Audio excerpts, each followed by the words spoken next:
أعوذ بالله من الشيطان الرجيم. بسم الله الرحمن الرحيم.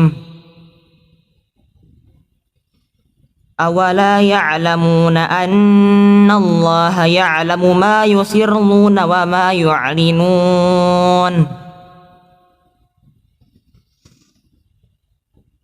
ومنهم أميون لا يعلمون الكتاب إلا أماني وإن هم إلا يظنون. صدق الله العظيم.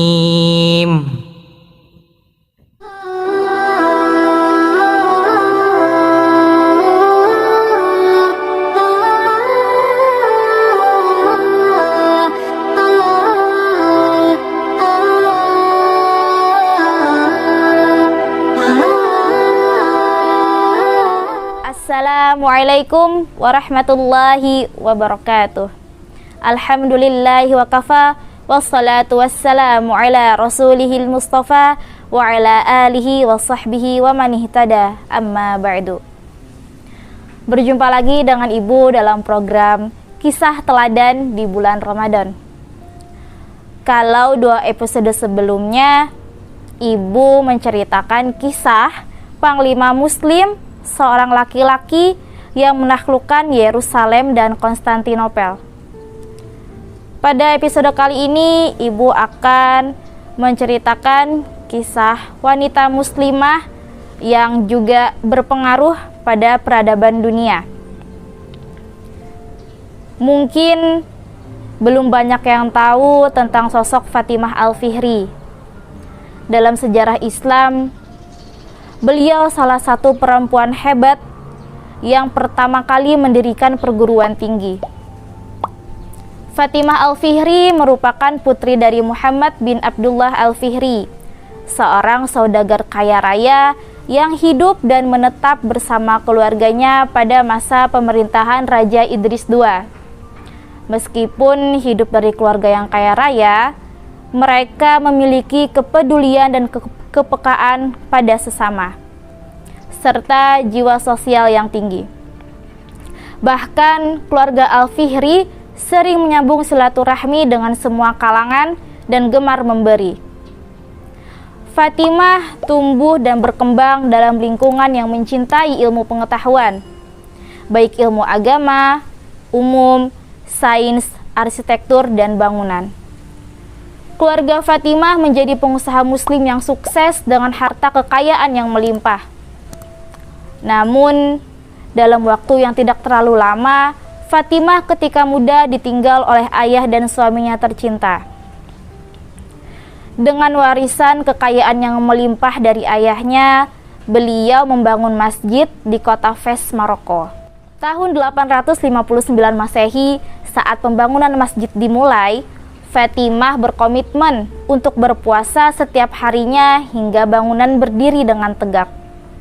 Fatimah mengawasi langsung proses pembangunannya, mulai dari pemilihan lokasi hingga masalah arsitekturnya.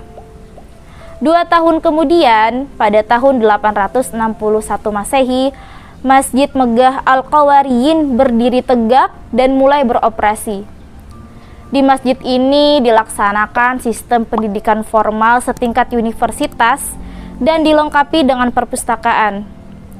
Penuntut ilmunya datang dari segala penjuru, ada yang dari Maroko, Arab, Afrika, dan penjuru dunia lainnya. Universitas Al-Qawariyin ini berdiri jauh sebelum lahirnya Universitas Al-Azhar. Lulusannya menguasai Al-Quran serta bahasa Arab dengan baik, juga sains. Tidak ada pemisahan antara ilmu agama dengan sains.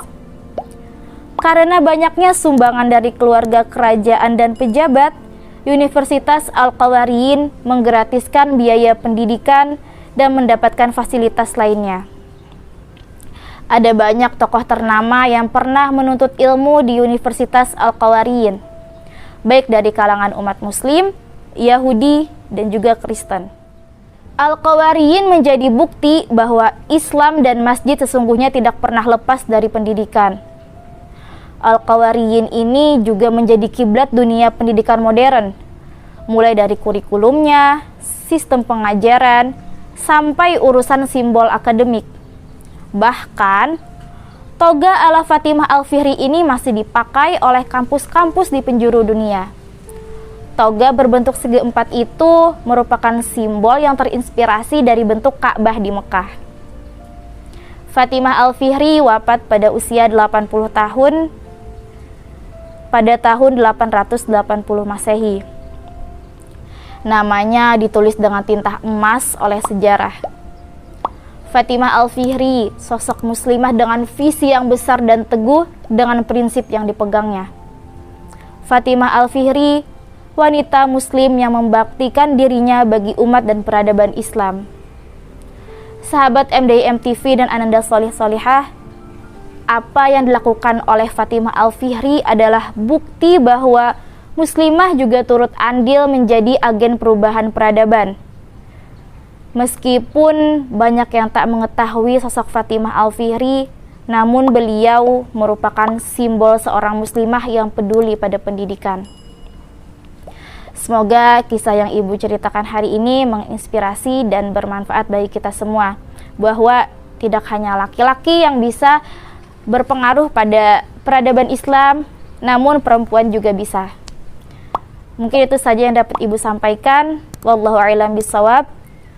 Akhirul kalam, wabillahi taufiq wal hidayah. Wassalamualaikum warahmatullahi wabarakatuh.